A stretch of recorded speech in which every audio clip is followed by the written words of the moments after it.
বন্ধুরা, আমি কড়াই তুলতে এসেছি বাদায় আজকে। আর দেখো কড়াই কীরকম হয়েছে, এত সুন্দর কড়াই হয়েছে আর প্রচুর পেকেছে, তাই মার সঙ্গে কড়াই তুলতে চলে এসেছি। কেন মা একা তুলতে পারছে না, কত কড়াই তুলবে। আর আমি চলে এসেছি তাই বাদায়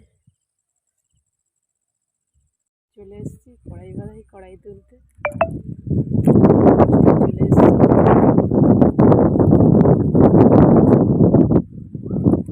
যা কড়াই আছে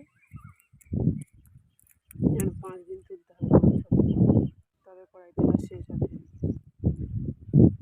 কাঁচা কড়াই হয়েছে আর এখনো কড়াই আছে, কাঁচাগুলো তোলা হবে পরে। আর একটা মানে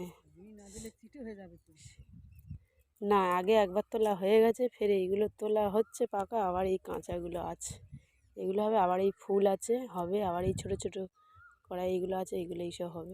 এখনও যা কাঁচা কড়াই আছে এখনও হবে, ফের ফুল আছে, হবে। এই একবার কড়াই তোলা হয়ে গেছে, ফের এই কড়াই যা আছে